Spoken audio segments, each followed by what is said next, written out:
নমস্কার। জ্যোতিষরাজ অমৃত আনন্দ চ্যানেল নবরূপের পর্দায় আজ আপনাদের সামনে উপস্থিত হয়েছি। আমার সঙ্গে বিশিষ্ট জ্যোতির্বিদ অর্ণব সেনগুপ্ত আছেন। অর্ণবকে শুভেচ্ছা জানাচ্ছি। আজকে আমরা আলোচনা করব, আপনারা অনেকেই হয়তো শুনেছেন কিন্তু ব্যাপারটা কি সেটা নিয়ে ভাবনা চিন্তা, বা কেউ আপনাদেরকে বোঝায়নি বা আপনারাও বুঝতে চাননি। সেই গোচর ফল, রাশিচক্রের গোচর ফল। এবং এই যে মানুষের, আপনারা অনেক সংবাদ মাধ্যমেই দেখেন যে আজকের রাশিফল, কেউ কেউ সাপ্তাহিক রাশিফল করে, কেউ কেউ পাক্ষিক মানে 15 দিনের রাশিফল বলে, কেউ কেউ মাস ফল বলে, মাসের রাশিফলটা বলে। অনেকেই বলেন, অনেক জ্যোতির্বিদ বলেন।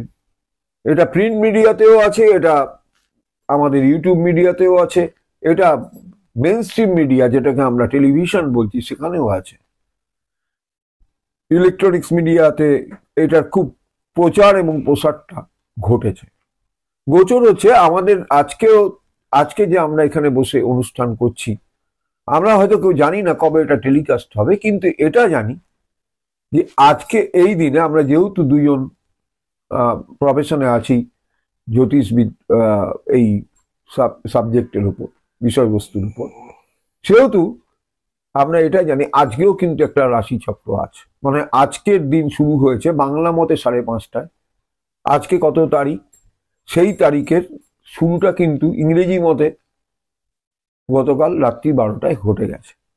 বাংলা মতে কিন্তু এটা 5:30টায় ধরা হয় যে দিন শুরু হয়েছে। আজকে আমরা যে দিনে অনুষ্ঠান করছি, যে বারে অনুষ্ঠান করছি, তারও একটা মানে সেদিনকে চন্দ্র যেখানে উদয় হয়েছেন, রবি যেখানে আছেন, এগুলো তো বেসিক ব্যাপার। হয়তো অনেকে এটা জানেন, রবি 1 মাস অন্তর ঘোরে, চন্দ্র 2.25 দিন অন্তর ঘোরে, মঙ্গল 45 দিন অন্তর ঘোরে, এই যে শনি আবার 2.5 বছর করে ঘোরে, তাতে 7.5 বলে একটা বিষয়বস্তু আছে, এগুলো হয়তো জানেন। কিন্তু গোচর ফলটা ঠিক অনেকেই অনুধাবন করতে আমরা পারি না।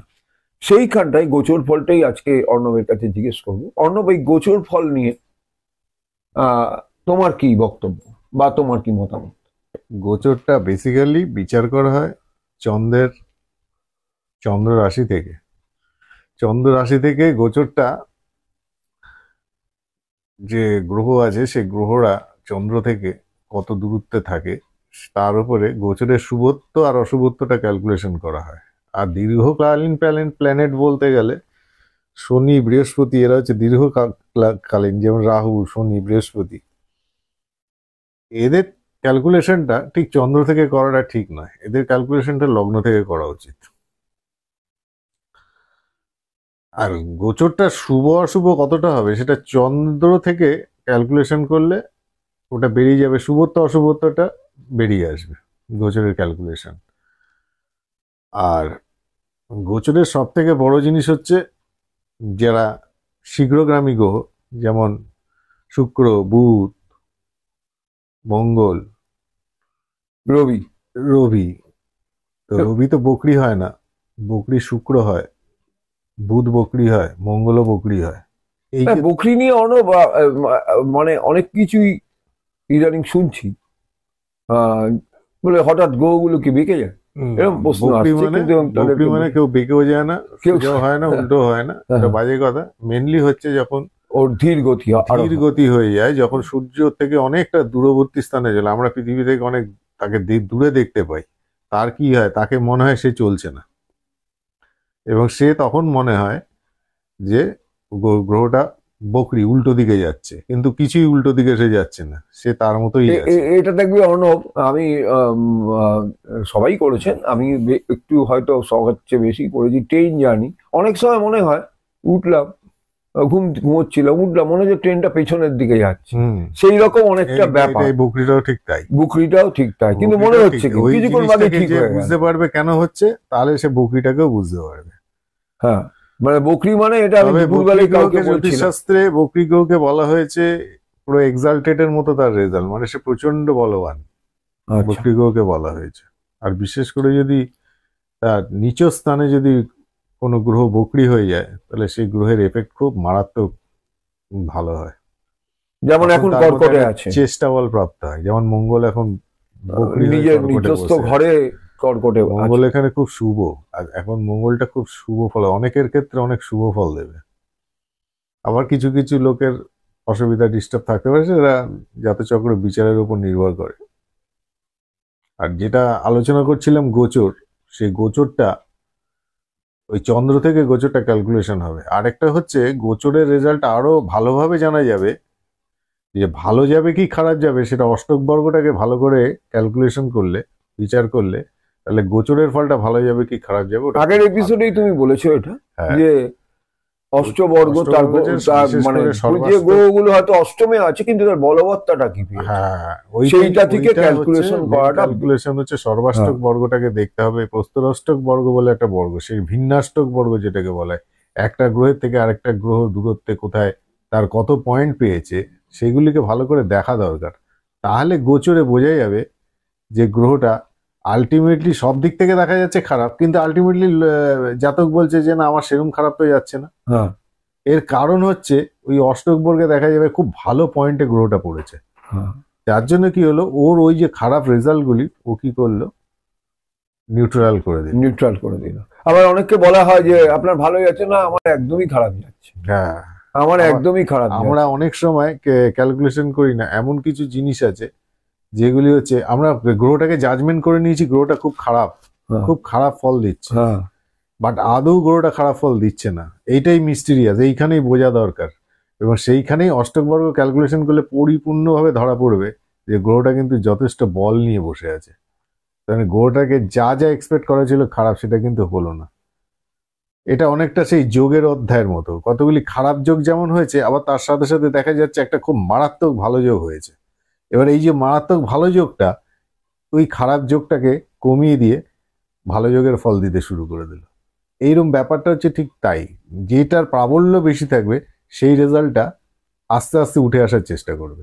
না কোনো একটা এই যে তুমি গোচরটা মেলাতে বললে যেভাবে, যে যেগুলো আমাদের খুব তাড়াতাড়ি মুভেবল প্ল্যানেট বলি আমরা, খুব তাড়াতাড়ি ঘোরে, যেমন চন্দ্র সোয়া 2 দিন অন্তর ঘোরে, রবি 1 ডিগ্রি করে সরে প্রত্যেকটা রাশি চক্রে, মুভেবল প্ল্যানেটের মধ্যে চন্দ্র রবি, এদেরকে আমি বুধ শুক্র। বুধ শুক্র, হ্যাঁ, তো বুধ শুক্র এরা তো অত্যন্ত দ্রুতগতি সম্পন্ন, দ্রুত গতি সম্পন্ন। 18 দিন 1 মাস এই সমস্ত গতি, 45 দিন। 18 দিন, 28 দিন, 45 দিন, 30 দিন, সোয়া 2 দিন। এই গ্রহগুলির খুব একটা এফেক্ট গোচরে পড়ে না, আচ্ছা, যতক্ষণ না তারা জোডিয়াকে রাশিচক্রে বকরি হয়ে না যায়। যেমন মঙ্গল যখন বকরি হয়েছে তার মানে সে কিছু রেজাল্ট দিচ্ছে, ভালো কিছু রেজাল্ট দেবে। দিচ্ছে।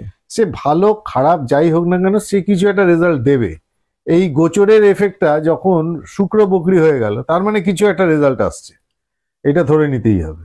বুধ বকরি হয়ে আছে, না আমার একটা কিছু রেজাল্ট, কিন্তু ওই যে নর্মাল যেটা প্ল্যানেটারি পজিশন থাকছে তখন কিন্তু এরা ডাইরেক্টলি এফেক্ট করে না যতটা শনি বৃহস্পতি করবে। তার কারণে শনি আর বৃহস্পতি দীর্ঘকালীন এক জায়গায় থাকার প্ল্যান। না, সে তো স্থির তুমি গ্রহ। যেমন বৃহস্পতি বলছে 1 বছর অন্তর হ্যাঁ। সে ঘর চেঞ্জ করছে, শনি শনি 2.5 আড়াই বছর থাকে। করছে। এবার 2.5 বছর একটা জায়গায় থেকে অনেক কিছু করতে পারে, তার অনেক কিছু করার আছে, সে আবার কিন্তু রেজাল্ট দেবে। আর রাহু কেতু সেটাও তো 1.5 বছর। নির্দিষ্টভাবে দ্রুতকালীন গ্রহরা নির্দিষ্টভাবে কোনো রাশিকে বা ভাবকে অবলম্বন করতে পারে না বলে তারা ডাইরেক্টলি কোনো ফল প্রভাব বিস্তার করতে পারে না। আচ্ছা, তবে এটা ক্যালকুলেশন করা যায় চন্দ্র থেকে তার অবস্থানটা শুভ স্থানে হচ্ছে কি অশুভ স্থানে হচ্ছে, তার আলটিমেট রেজাল্টটা কি ভালো দিকে যাবে কি খারাপ দিকে যাবে সেটা চন্দ্র থেকে ক্যালকুলেশন করলে বেরিয়ে যাবে। তাহলে এই গোচরটা কি তোমার দৈনন্দিন মানুষ বিচার করে পথে নামবে, রাস্তায় নামবে? এখনকার দিনটা হার্ড রিয়েলিটি লাইফ, যেখানে আহ, মানে মানে কঠোর বাস্তবতা আমরা পড়েছি, যে কোনো কারণেই হোক, এবং জ্যোতিষ কারণে হতে পারে, শনির যে অবস্থান বা মঙ্গলের যে না, অবস্থান, গোচর ক্যালকুলেশনটা তো মানুষের করাই উচিত। প্রত্যেক দিন। তাহলে তো প্রত্যেককেই করা জ্যোতিষ উচিত। শিখতে হয় না, সেরকম সেরকম শেখার কিচ্ছু ব্যাপার নেই। হ্যাঁ, গোচর ক্যালকুলেশনটা একটা জাস্ট আইডিয়া করে নিতে হবে যে আমার কোথায় আজকে এইখানে আছে, আমার আজকে এটা যেতে হবে। মেনলি যেটা দেখে নেওয়া দরকার, আমি কোনো ভালো কাজ করতে গেলে আমাকে কয়েকটা জিনিসকে জেনে নেওয়া দরকার। আমি একটা বাজে দিনে তো একটা ভালো কাজ করতে যেতে পারি না, আমাকে হ্যাঁ। সেদিনটাকে দেখে নিতে হবে দিনটা ভালো কি খারাপ, তাহলে আমার নক্ষত্রটা দেখতে হবে। হ্যাঁ, তাহলে আমার চন্দ্রশুদ্ধটাকে তাহলে একটুখানি জেনে নিতে চন্দ্র হবে। শুদ্ধ প্লাস অমৃত যোগ, মহেন্দ্র যোগ, হ্যাঁ, যেগুলো অবশ্যই। আমাদের পুরাকাল থেকে চলছে, অবশ্যই, হ্যাঁ। আজকে থেকে চলছে না অমৃত যোগ, আমি একটা যাত্রা করছি, দূর জায়গায় যাচ্ছি, হ্যাঁ, কোনো একটা দূর পাহাড়ে যাব বেড়াতে, হ্যাঁ। তা আমি নিশ্চয়ই চন্দ্রশুদ্ধটা দেখবো। চন্দ্রশুদ্ধটা হ্যাঁ, দেখে নিলে এটা আমি তাহলে একজনকে বলছিলাম, আমি একজন নিশ্চয়ই পরিচালককে ঘাতচন্দ্রে বলছিলাম যাতায়াত করবো না। যে এইটা আমি ওই একজন ডাইরেক্টর, সিনেমা ডাইরেক্টরকে বলছিলাম যে আপনি দূরে যাচ্ছেন শুটিং করতে, একটু গোচরটা দেখে নেবেন। তো আমি অন্তত ঠিক বলেছি বলেই আমার বিশ্বাস। ওই যে কি হবে, কি হবে সেটা দেখতেই পাবেন। অনেক ক্ষেত্রে দেখা গেছে বহু দূর জায়গায় গিয়ে শুটিংটা করা যায়নি, অনেক কারণে। সেটা প্রাকৃতিক কারণ হতে পারে, সেটা সেখানকার টোপোগ্রাফি অনুযায়ী কোনো বাধা ছিল, নানা রকম সরকারি বাধা হতে পারে। নক্ষত্রের একটা ব্যাপার থেকে যায়, হ্যাঁ। নক্ষত্রটাকে দেখতে হয়, চর নক্ষত্রে যাচ্ছি কি স্থির নক্ষত্রে যাচ্ছি যাচ্ছি। সেটাকে দেখে। আমি একদম, চর একদম। নক্ষত্রে গমন করলাম, ঠিক হলো, কিন্তু আমি স্থির নক্ষত্রে গমন করলাম, দেখলাম কি পথে পথে বাধা, পদে পদে বাধা। নানান ডিস্টারবেন্স, আমার যেতে দিচ্ছাই না। হ্যাঁ, চর নক্ষত্র তুমি কিভাবে বিচার করছো? এইগুলি গ্রহে নক্ষত্র চ্যাপ্টারই সব আছে। নক্ষত্র কোন কোন চ্যাপ্টারে নক্ষত্র? যখন এক হচ্ছে তোমার কেতুর নক্ষত্র, কেতু মেষে থাকে, সেটা চররাশি। আবার কেতু কোথায় থাকে? কেতু নক্ষত্র তোমার সিংহেতে এই থাকে। জিনিসটা নক্ষত্রের কারকতার মধ্যে সব আছে। আচ্ছা, কোনটা কোনটা স্থির, কোনটা চর, কোনটা উগ্র, কোনটা এই সব এই নক্ষত্রের চ্যাপ্টার, এগুলি গেলে নক্ষত্র নিয়ে যখন বিচার হবে তখন কোনটা চর, কোন নক্ষত্রে যাতায়াত করা উচিত। না তাহলে কি মানুষ আমাদের প্রশ্ন করবে না যে তাহলে আমি কি প্রতিদিন গোচর দেখে বেরোবো? গোচর দেখে প্রতিদিন বেরোতে হয় না, একটা হিসাব করে নিতে হয়। দিনটাকে অন্তত বারটাকে তো মেনটেন করতে হয়। হ্যাঁ, যেমন যেমন আমাদের চরবার, হ্যাঁ, চরবার। সোম বুধ শুক্র, হ্যাঁ, এটা সবাই জানেন। সবাই। মঙ্গল বৃহস্পতি শনি, এইসব বারগুলিতে কোনো গমনকাল করা বা কোথাও যাওয়া উচিত নয়। হ্যাঁ, শুভ কার্যে যাওয়াটা ওরকম ভাবে ঠিক না। এই যেটা আমার যেমন ক্ষণের বচনেই আছে, মঙ্গলে উষা বুধে পা, হ্যাঁ, যথা ইচ্ছা তথাই। হ্যাঁ, মঙ্গলের উষা লগ্নে তিনি বেরোতে বলেছেন, হুম। খনামা, যাকে আমাদের এখনকার অনেক খনামা অবশ্য আছেন জ্যোতির্বিদ। মঙ্গলে উষা মানে মঙ্গলে তোমার ইচ্ছা প্রবৃত্তি, হ্যাঁ, আর বুধে পা, তুমি বুধে গমন, তার মানে বুধে তুমি যাচ্ছ, কিন্তু বেরোচ্ছ। মঙ্গলের উষা মানে তো আমার মনে হচ্ছে যে মঙ্গলের উষা, মঙ্গলের সকালে তোমার সেটা তৈরি করছো, তুমি যাবে বলে প্রস্তুতি নিচ্ছ, উষা তুমি সেই কিন্তু অর্থে যাচ্ছ ব্যাখ্যা করো। তুমি, হ্যাঁ, বুধে তুমি যাচ্ছ, হ্যাঁ। বেরোচ্ছ, বুধে পা, তার মানে বুধে তুমি যাচ্ছ, এটাই এক্সপ্লেনেশন। বুধে পা মানে যথা ইচ্ছা যথা তথাই। ইচ্ছা তথাই যা, হ্যাঁ। তোর কোনো সমস্যা এই যে নেই, যেমন বলতে চাইছি। অনেক কিছু তিনি বলেছেন যে যদি বর্ষে ফাগুনে রাজা বসে মাগুনে, হ্যাঁ, যদি বর্ষে মাঘের শেষ ধন্য রাজার পুণ্য দেশ। এইটাকে তুমি কিভাবে ব্যাখ্যা এটা তো করছো? ওনার শ্লোক, এগুলি হ্যাঁ, ওনার শ্লোক। শ্লোকে উনি ছোট অনেক ছোট কিছু শ্লোকে মানে বলে এমন দিয়েছেন। এমন যেগুলি বলেছে আশ্চর্য সত্যির কথা, এ তো সামান্য ব্যাপার নয়। হ্যাঁ, না এটা সামান্য ব্যাপার নয় বলেই তোমাকে জিজ্ঞেস করছি, তোমার মতো জ্যোতির্বিদকে জিজ্ঞেস করছি কেন, যে পৌষ মাস আমাদের, তারপরেই বলছে মাঘ মাস, তো মাঘ মাসে রবি তো মকরে থাকে, তো সেখানে তিনি বলছেন যদি বর্ষে মাঘের শেষ, তুমি যদি বলে মাঘের শেষটা কিন্তু 23 নক্ষত্র মঙ্গল নক্ষত্রে রবি আছেন, তাহলে কি করে যদি বর্ষে মাঘের শেষ ধন্য রাজার পুণ্যদেশ কেন বলছেন? এই কথাটা কি মানে তুমি কি এটা নিয়ে কোনোদিন মানে স্টাডি করেছো? না। মাঘের শেষ হয়ে ফাল্গুনে যাবে, হ্যাঁ, তো ফাল্গুনে রবিটা যখন যাবে তখন রবিটা কি হবে, শনির উচ্চ রাশিতে থাকবে, মূল ত্রিকোণ রাশিতে থাকবে, প্লাস উত্তরায়ণ শুরু হলো। উত্তরায়ণ শুরু হয়ে গেল। হ্যাঁ, তার মানে কি হলো, মকর রাশি, এই মকর রাশি পর্যন্ত আলটিমেটলি দক্ষিণায়নের ডিক্লিনেশন যে ক্যালকুলেশনটা, এইবার সে যখন উত্তরায়ণে যাচ্ছে, এতে হয়ে যাচ্ছেটা কি, তার কতগুলি গ্রহ সাপোর্টেজ হয়ে গেল, রবি হলো, মঙ্গল হলো, বৃহস্পতি হলো, শুক্র হলো, তার মানে কি শুভ গ্রহগুলি ম্যাক্সিমামটাই দেখা যাচ্ছে যে তার সাপোর্টে চলে এলো। তার মানে কাউকে যদি বলা যায় যে আজকে আপনার দিনটা কেমন যাবে, কেউ যদি প্রশ্ন করে যে আমার দিনটা কেমন যাবে, তাদের ক্ষেত্রে আমাদের উত্তরটা কি হতে পারে? দিনটা কেমন যাবে সেটা দেখতে গেলে দেখতে হবে সেই যেই জাতকে দিন ক্যালকুলেশন হবে, সেই জাতকের জন্ম নক্ষত্র কি, হ্যাঁ, সেই জাতকের রাশি কি, সেই হিসেবেই দিনটা ক্যালকুলেশন হবে। যে দিন ক্যালকুলেশন হচ্ছে সেই দিনের নক্ষত্র কি, সেই দিনের যে চন্দ্রের অবস্থানটা কোথায়, তার জন্ম রাশি থেকে সে কোথায় বসে আছে। না আমি তোমাকে এইখানে একটা প্রশ্ন করতে চাই যে আজকের এই হার্ড রিয়ালিটির যুগে আমার যে অভিজ্ঞতা, যে পাপ ও নক্ষত্রে যাদের জন্ম হয়, এই যেটা তুমি কিছুক্ষণ আগেই পাপ নক্ষত্র বললে, হ্যাঁ, মানে এই যে চন্দ্র আজকে ধরো কেউ মেষ রাশিতে জন্মগ্রহণ করেছেন, তার কেতু নক্ষত্রে তিনি জন্মগ্রহণ করেছেন, তার মানে সেটা কিন্তু কেতু নক্ষত্র, আমরা পাপ নক্ষত্র বলেই বিবেচিত জ্যোতিষশাস্ত্রে। তাদের জীবনে, প্রত্যেকের জীবনেই সংগ্রাম আছে, সংঘর্ষ আছে। যে শুভ গ্রহের শুভ নক্ষত্রে বা শুভ গ্রহের দশায় জন্ম করছে তারও যেমন সংগ্রাম আছে, যে পাপগ্রহের সংগ্রাম আছে। কিন্তু দেখা যায় এদের সংগ্রামটা একটা চিরস্থায়ী বন্দোবস্ত হয়ে গেছে মৃত্যুর দিন পর্যন্ত। এটাকে তুমি কিভাবে ব্যাখ্যা সেটা করবে? এটা কিন্তু আমার ব্যবহারিক অভিজ্ঞতায় সেটা বলছি। কেতুর অবস্থানের উপর ডিপেন্ড করছে। কেতু হয়তো খারাপ ভাবে রয়েছে, সেই জন্য এটা হচ্ছে। কিন্তু তা বলে অশ্বিনী নক্ষত্র খারাপ নক্ষত্র নয়। অশ্বিনী না, অশ্বিনী নক্ষত্র দেব নক্ষত্র। দেব নক্ষত্র, হ্যাঁ, মারাত্মক ভালো ভালো নক্ষত্র। ভালো নক্ষত্র। আর অশ্বিনী নক্ষত্র, আসল কথা কি, সেটা নক্ষত্র প্রতির অবস্থানের উপর ভিত্তি করে দেখতে হবে Yes. যে তার এখন শুভভোগ নক্ষত্রপতি, কতটা দুর্ভোগ কতটা। নক্ষত্রপতি কেতু, তাহলে সে কোথায় আছে সেই এবার হরোস্কোপে? যেখানে যে গ্রহটাই, যে গ্রহের বিচার হচ্ছে, সেই গ্রহটা যে নক্ষত্রে বসে থাকে, যে রাশিতে বসে থাকে, সেই নক্ষত্র পতির সাথে তার টেম্পোরাল রিলেশনটা কি, সেই নক্ষত্র পতির সাথে তার টেম্পোরাল রিলেশনটা কি, সেটাকে কিন্তু টেম্পোরাল রিলেশন বলতে মানে তাৎকালিক মৈত্রী, তাৎকালিক মৈত্রী। সেইটাকে দেখে নিতে হবে, তবে তো সেই গ্রহটা তার সাপোর্টে আসবে, নাহলে তো সে বিরুদ্ধতা করতে থাকবে। Yes. এইগুলি বিচার করার বিষয়। আর এই সঙ্গে আরেকটা প্রশ্ন আমি তোমাকে, লাস্ট আমাদের শেষ প্রশ্ন তোমাকে, যে কারক কুণ্ডলীকে তুমি কিভাবে বিচার করছো? কারক কুণ্ডলীর একটা বিশাল অধ্যায় আছে। কারক কুণ্ডলীর মধ্যে স্থির কারক, চর কারক, একইভাবে একাধিক কারক গ্রহ আছে, হ্যাঁ, কিন্তু একটা ফাইনাল ফিক্সড একটা স্থির কারক থাকে। সেই স্থির কারক কিন্তু বদলায় না, সেই স্থির কারক কিন্তু সেই কারকত্বই করে। আমরা অনেক সময় দেখি যে কোনো ভাবের ভাবটা ড্যামেজ হয়ে আছে বা ভাবপতিরও সেরকম বল নেই, বাট স্থির কারক যদি সেখানে কোনো রকম রিলেশন করে, তাহলে কিন্তু অনায়াসে সেই ভাবের ফল জাতক পেয়ে যায়। আচ্ছা আচ্ছা আচ্ছা। অনেক অসুবিধা সত্ত্বেও কিন্তু তার কারকত্বের রেজাল্টটা সে দিয়ে দেয় যদি সে রেজাল্ট করে। তাই কারকের একটা বিশাল ফ্যাক্টর জ্যোতিষশাস্ত্রে। কারককে কোনোভাবে নো হায়ার করা যাবে না, কারক হচ্ছে মেইন। না, ধরো কারোর আত্মকারক গ্রহ বৃহস্পতি।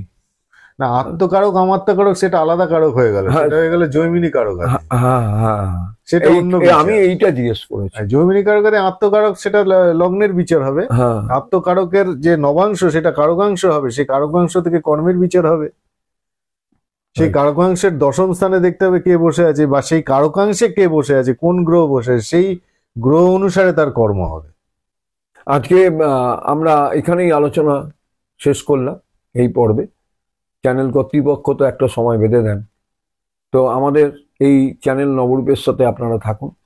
আমরা এরকম নানা অনুষ্ঠান নিয়ে আগেও হাজির হয়েছি, আবারও হাজির হচ্ছি এবং ভবিষ্যতেও হাজির হব, যাতে করে মানুষ জ্যোতিষ সম্বন্ধে জানতে পারে, শিখতে পারে এবং বুঝতে পারে। আমাদের চ্যানেল নবরূপে সাবস্ক্রাইব করবেন অবশ্যই, বেল বটনটা প্রেস করতে কিন্তু কেউ ভুলবেন না, এবং লাইক কমেন্ট শেয়ার করে দ্রুত মানুষের কাছে আরও যারা দেখেননি তাদের মধ্যে ছড়িয়ে দিন। আজকে এইটুকুই থাক বন্ধুরা, বিদায় নিচ্ছি। নমস্কার, সবাই ভালো থাকবেন। নমস্কার।